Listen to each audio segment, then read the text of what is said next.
അൽഹംദുലില്ലാഹി റബ്ബിൽ ആലമീൻ വസ്സലാത്തു വസ്സലാമു അലാ അഷ്റഫിൽ മുർസലീൻ വഅലാ ആലിഹി വസഹ്ബിഹി അജ്മഈൻ. മബദ്. പൂവണിഞ്ഞ സ്വപ്നം എന്ന ഐതിഹാസികമായ ചരിത്രകഥയുടെ 29-ാം എപ്പിസോഡിലേക്ക് സ്വാഗതം. നമ്മൾ പറഞ്ഞു വെച്ചത് അസീസ് രാജാവ് ഒരു സ്വപ്നം കണ്ടിരുന്നു. കൊട്ടാരത്തിലുള്ള ജ്യോത്സ്യന്മാരെയൊക്കെ വിളിച്ചു വരുത്തി ഒരു പ്രതിവിധിയും കാണാൻ കഴിയാതെ ചില ആളുകളെ ജോലിയിൽ നിന്ന് പിരിച്ചുവിട്ടു, ചില ആൾക്കാരോട് ചൂടായി. അങ്ങനെ ഇരിക്കുന്ന സമയത്താണ് മുമ്പ് ജയിലിൽ നിന്ന് മോചിതനായ സാഖി അസീസ് രാജാവിൻ്റെ അടുക്കലേക്ക് ഓടി വന്നിങ്ങനെ ഇബ്രാനിയായ ഒരു അടിമ ജയിലിലുണ്ട്, അദ്ദേഹം സ്വപ്നവ്യാഖ്യാനം പറയും. ഉടനെ തന്നെ അദ്ദേഹത്തിനെ വിളിക്കാൻ വേണ്ടിയതാ ആളുകളെ പറഞ്ഞയക്കുന്ന രംഗമാണ് ബഹുമാനപ്പെട്ട കവി വിവരിക്കുന്നത് എന്ന് തോന്നുന്നു. അങ്ങനെ കളങ്കമ്മ പാവർ വാക്കിൽ കളങ്കമ്മയവർ വാക്കിൽ വരൂല നിശ്ചയമ കതിക്കാം വേണ്ടനെ രാജ ബലാഗത്തുൽ കലാമ. സാഖി പറഞ്ഞു, നിങ്ങളുടെ കണ്ട സ്വപ്നത്തിൻ്റെ വ്യാഖ്യാനം പറയാൻ യോഗ്യനായ മനുഷ്യനാണ് ജയിലിലുള്ളത്. അതുകൊണ്ട് മൂപ്പര് പറഞ്ഞത് കരകരറ്റാക്കാരെന്ന് പറഞ്ഞു. അങ്ങനെ തുള്ളങ്കും നേലാമിൽ പോയി ഉരക്കൻ്റെ മനമാ ദുരയിപ്പോൾ ഉരത്തപ്പൾ അവൻ എന്നിൽ ഭയമാ ഉളഞ്ചങ്കായനിക്കൊണ്ട് അവരിൽ പോയി അടുപ്പാൻ ഒരു വാക്ക് മറന്തുള്ള സബാലെ ചുളിപ്പാം. അപ്പോൾ സാക്കിനോട് പറഞ്ഞ വേഗം ചെന്ന് എൻ്റെ സ്വപ്ന വ്യാഖ്യാനം, എൻ്റെ സ്വപ്നകഥ വേഗം അദ്ദേഹത്തിനോട് ചെന്ന് പറയേ എന്ന് സാക്കിനോട് പറഞ്ഞപ്പോൾ സാക്കി പറച്ച ജയിലിലേക്ക് പോകാൻ പേടിയുകയാണ്. എന്താണെന്ന് ചോദിച്ചു. ഇന്ന് ഞാൻ ജയിലിൽ നിന്ന് മോചിതനായപ്പോൾ അദ്ദേഹം എന്നോടൊരു കാര്യം പറഞ്ഞിരുന്നു, ആ കാര്യം പറയാൻ ഞാൻ മറന്നുപോയി എന്ന് പറഞ്ഞു. അപ്പോൾ ചിഞ്ഞി മൂപ്പരെ കാണാൻ ലജ്ജിക്കുകയാണ്, പേടിയാണ് പറഞ്ഞു.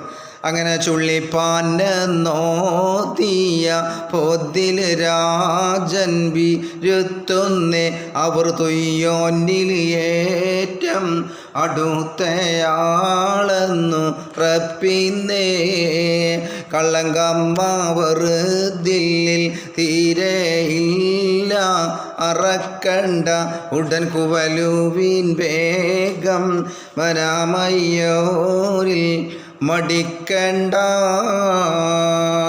അപ്പോൾ രാജാവ് അസീസ് രാജാവ് പറഞ്ഞു, നിങ്ങളെ വിചാരിച്ച പോലെയുള്ള ആളല്ല ഇബ്രാനിയായ അടിമ, അതുകൊണ്ട് നിങ്ങളൊരു പേടിയും പഠിച്ചിട്ട് ധൈര്യമായിട്ട് ചെന്ന് പറഞ്ഞോളി എന്ന് പറഞ്ഞു. അങ്ങനെ ഇത് കേട്ടപ്പോൾ സാക്കി വേഗം പുറപ്പെട്ടു. അങ്ങനെ തിളങ്കും പൊന്നാരേരെ കൊള്ളാ സാത്തി പുറപ്പെട്ടേ അവൻ ചുളിക്കാതെ ചെണ്ട് നബിൻ്റെ നേരെ അടുത്തിട്ടേ വലിമാമുഖം കണ്ട റച്ച് ബാബിൽ കരമ്പത്തെ ഉടൻ പാത്ത് നബീബിണ്ട് നിന്നെ ശൈത്താൻ മറപ്പിത്ത്. അപ്പോൾ സാക്കി ഇങ്ങനെ വരുന്നുണ്ടപ്പോൾ യൂസുഫ് നബിക്ക് അറിയാലോ. സാക്കിനെ സമാധാനിപ്പിച്ചുകൊണ്ട് ഇബ്രാനിയായ യൂസുഫ് നബി അലൈഹി സ്വലാം പറഞ്ഞു, സാക്കിയെ ഞാൻ നിന്നെ പറയാൻ ഏൽപ്പിച്ച കാര്യം നിന്നെ ചൈത്താൻ മറപ്പിച്ചതാണ്, അത് കാര്യമാക്കണ്ട. എന്താണ് അസീസ് രാജാവ്, എന്തിനാ എന്നെ പറഞ്ഞയച്ചിക്കണമെന്ന് ചോദിച്ചു. അപ്പോൾ അസീസ് രാജാവ് ഇങ്ങനെ സ്വപ്നം കണ്ടിട്ടുണ്ട് പറഞ്ഞു. എന്താ സ്വപ്നം എന്ന് ചോദിച്ചപ്പോൾ അസീസ് രാജാവിനോട് സാക്കി പറയുകയാണ് അസീസ് രാജാവ് കണ്ട സ്വപ്നം യൂസുഫിനോട്. അസീസ് രാജാവ് കണ്ട സ്വപ്നം യൂസുഫിനോട് സാക്കി പറയുകയാണ്. അരിമ അസീസ് നീൽ എന്ന ആറിൻ്റെ തീരത്തിൽ നില അപ്പോതിൽ കണ്ടവർ പുഷ്ടിയേറിയ കോലത്തിൽ വർണ്ണമ്മയോർക്കോർമ്മയില്ല ഏൾ പശു മുന്നേയുര വായേ നീലാറ്റിന്നും വന്ന് കയറി കരക്കന്നേ കരയെത്തി മേയുന്ന വീണ്ടും മാറിൻ്റെ തീരത്തിൽ പശു കേറി സബ് ആതുകൾ വല്ലാതെ ക്ഷീണത്തിൽ ദർശിത്ത് രാജൻ മുൻ ഉത്തയേൾ പശുക്കളാവുടൻ ചാടിയ ക്ഷീണിത്തയേളും ചെന്ന് ഭുജിക്കലായി. അസീസ് രാജാവ് കണ്ട സ്വപ്നം വിവരിക്കാൻ പറഞ്ഞപ്പോൾ യൂസുഫിനോട് പറയണേ, അസീസ് രാജാവ് ഇങ്ങനെ തര കണ്ടിക്കണം. ആറിൻ്റെ തീരത്ത്, അതായത് പുഴയുടെ തീരത്ത് നിന്ന് പുഴയിൽ നിന്ന് കണ്ട് 7 പശുക്കൾ കയറി വന്നു എന്നാറ്. 7 മെലിഞ്ഞ പശുക്കൾ കയറി വന്നു. എന്നിട്ട് ആ മെലിഞ്ഞ പശുക്കൾ തീരത്തുണ്ടാകുന്ന 7 നല്ല തടിച്ചു കൊഴുത്തതായ പശുക്കളെ തിന്നുന്നതായിട്ടാണ് സ്വപ്നം കണ്ടത്. അപ്പോൾ ഉടനെ തന്നെ മഹാനായ യൂസുഫ് നബി അലൈഹിസ്സലാം അതിന് വ്യാഖ്യാനം പറയുകയാണ്. ബിണ്ടോടെ നബി ബക്കറാത്ത് എല്ലാം വിവരിത്താലത് 14 കൊല്ലം കണ്ടുള്ള സനാബിലും ഈ മാസലാം ഗൗനി തീട്ടിരിക്ക് നീ ഇന്നും പോലാം ചെണ്ടെത്തും വർഷം മുതൽക്ക് കേള് ശരിയായ നിയമത്തിൻ കാലം 7 ഉണ്ടാകും ശരിക്കല്ല പാറമേലും ഒരുപോലെ വിളകൾ സബ് ആ കാലം സകലർക്കും സർവതാലം വീതപ്പാൻ ചാറ്റേണം അധിപൻ കർത്താവിൻ തീർപ്പായി.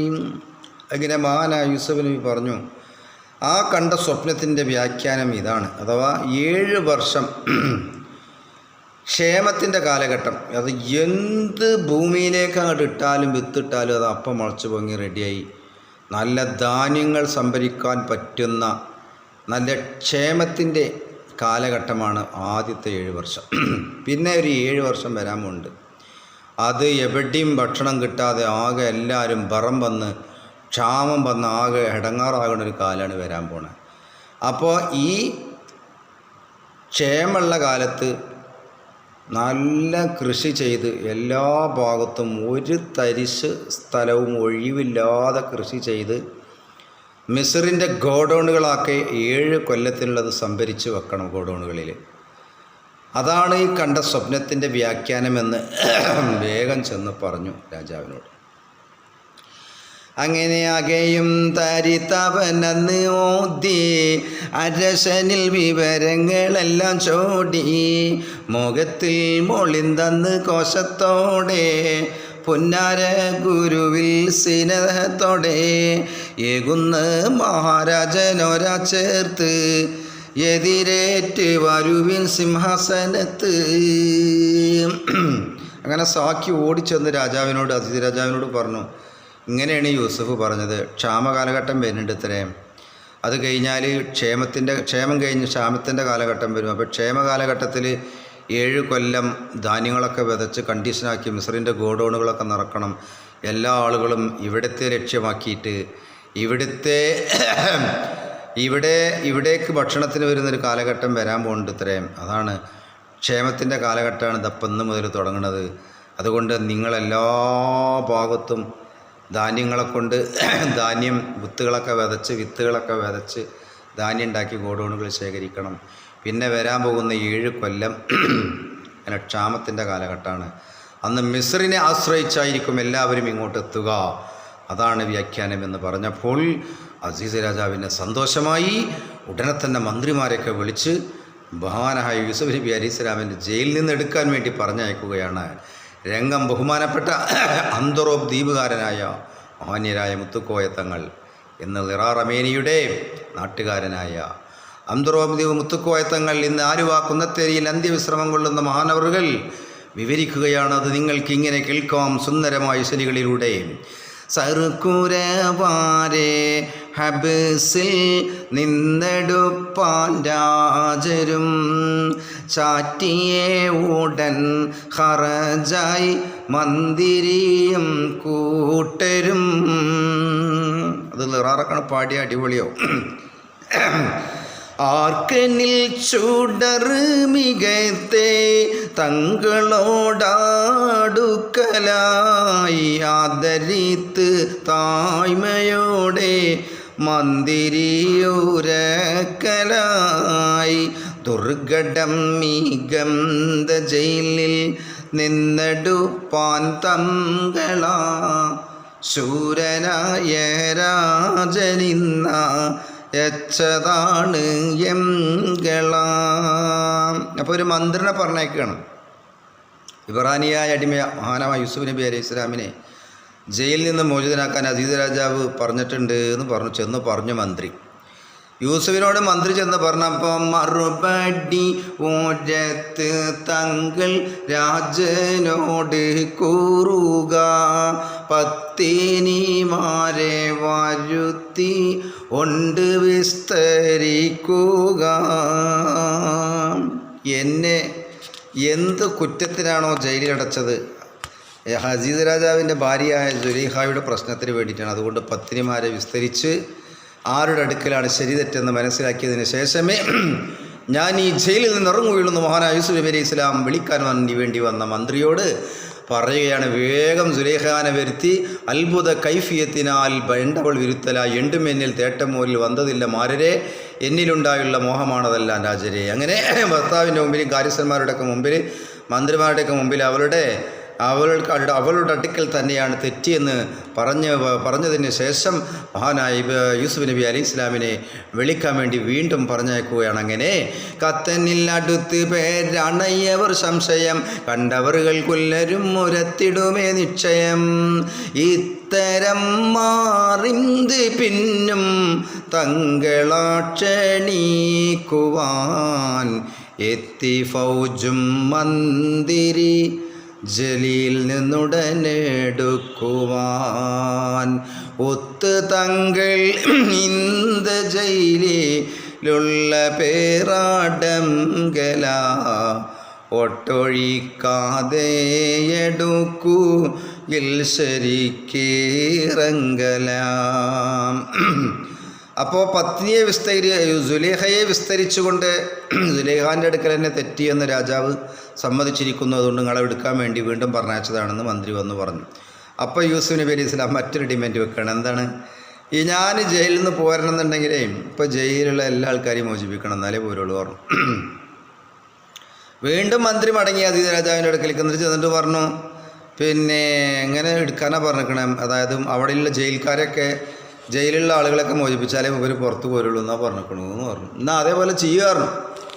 അങ്ങനെ ദുര പിന്നും മൂരത്ത് ഞാൻ ഏഴും നള്ളും മാറുകബും സുഹൃതത്തിൽ ചാമയ്ത്ത് കൊണ്ടുടൻ പോയാം നീ.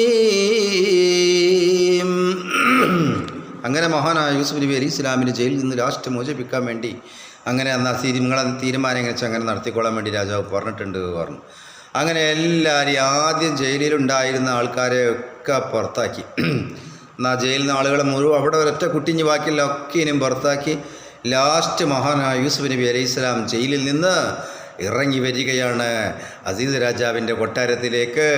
ആ സമയം ജയിലിൻ്റെ വാതിലിൽ മഹാനായ യൂസുഫ് നബി അലൈഹി സ്വലാം എന്തോ എഴുതി വെച്ചു എന്നാണ് മഹാകവി അന്ത്രോതി മുത്തുക്കോയത്തങ്ങൾ വിവരിക്കുന്നത്. അത് എന്താണെന്ന് നിങ്ങൾക്കിങ്ങനെ കേൾക്കാം. ഭവനത്തിന്നൊരു ബാബിൽ നബിയാരം നെഴുതിടൈ മരിക്കും മുൻ കിടക്കുന്ന കബറിതം എന്നും മാത്താലം കൊള്ളെ വരുവോർക്ക് ദുആ ഓതി ഇരസപ്പം നബി ജയിലിം നിറങ്ങിയാം നേ. എല്ലാവരെയും പുറത്താക്കിയതിന് ശേഷം മഹാനായ യൂസുഫ് നബി അലൈഹി സ്വലാം ലാസ്റ്റ് ജയിലിൻ്റെ ഉള്ളിൽ നിന്ന് പുറത്തിറങ്ങുമ്പോൾ വാതിൽ ജയിൽ കവാടത്തിൽ എഴുതി വെച്ചു, ഇത് മരിക്കുന്നതിന് മുമ്പ് കിടക്കുന്ന ഖബറാണ്.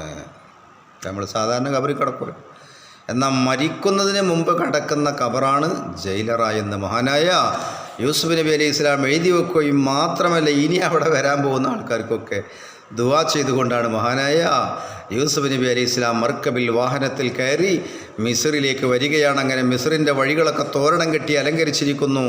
അങ്ങനെ അന്നാളിൽ മിസ്റാകെ വഴികൾ തോരണം കെട്ടി ആരംഭ നബിയാരും ഏഴും നള്ളും നേ.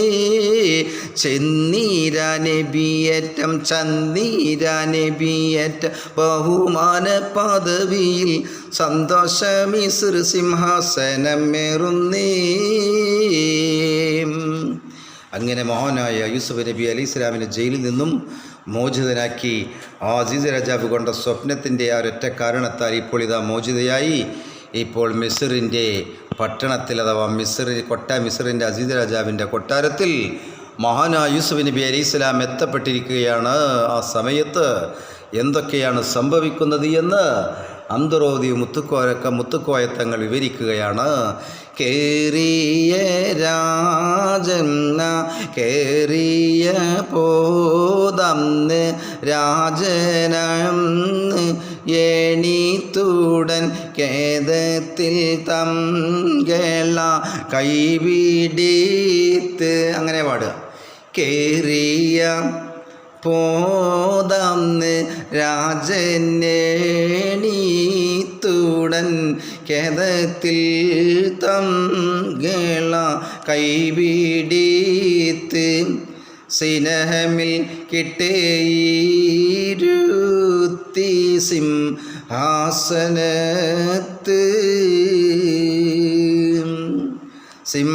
നിന്ന് അസീസ് രാജാവിൻ്റെ എഴുന്നേറ്റിട്ട് കൈ പിടിച്ച് സ്വീകരിച്ച് മഹാനായ യൂസുഫ് നബി അലൈഹി സ്വലാമിനെ ആ സിംഹാസനത്തിൽ ഇരുത്തുകയാണ്.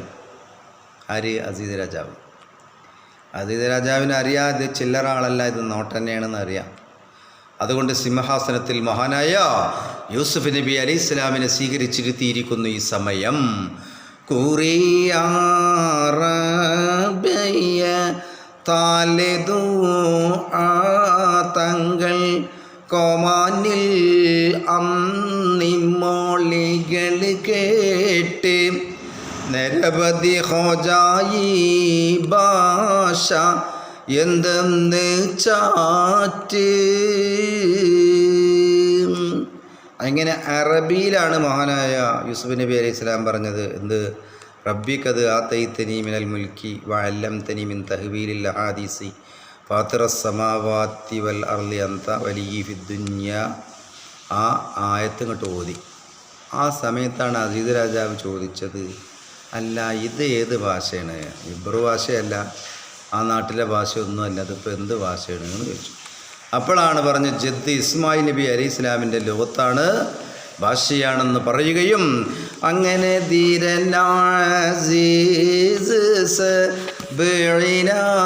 ഭാഷയിൽ ധീരതയോടെ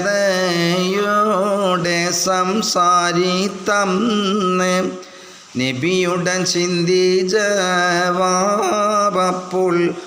ഓരോ നിന്ന്. അപ്പോൾ ഈ അറബി അല്ലാത്ത മറ്റ് 70 ഭാഷകളിൽ അസീസ് രാജാവ് യൂസുഫിനോട് സംസാരിച്ചു എന്നാണ്. കാരണം യോഗ്യനാണെന്ന് നോക്കാൻ വേണ്ടിയിട്ടേ. അപ്പോൾ ആ 70 ഭാഷകളിൽ അസീസ് രാജാവ് ചോദിച്ച ചോദ്യങ്ങൾക്ക് മറുപടിയായി 70 ഭാഷയിൽ മഹാനായ യൂസുഫ് നബി അലൈഹി സ്വലാം സംസാരിച്ചു. അപ്പോൾ ആജബാലെ സംവേശവാർത്തകൾ ആരംഭത്തങ്ങളിൽ കൂറിരാജ അതിനുടൻ അന്നും താഴെബിറു രത്ബേഷായി തപ്പാതെ നല്ല നിഅമത്തിൻ കാലത്തിൽ തങ്കരിക്കേണം വിളകളെല്ലാം അതിൽ വലുതായ ഗുണം പിന്നെ കാണും ചൊല്ലാം. അങ്ങനെയെല്ലാം മഹാനായ യൂസുഫ് നബി അലൈഹി സ്വലാത്തു വസ്സലാമിനെ ഏൽപ്പിക്കുകയാണ്. അടുത്ത എപ്പിസോഡിൽ അത് നിങ്ങൾക്ക് അങ്ങനെ കേൾക്കാം.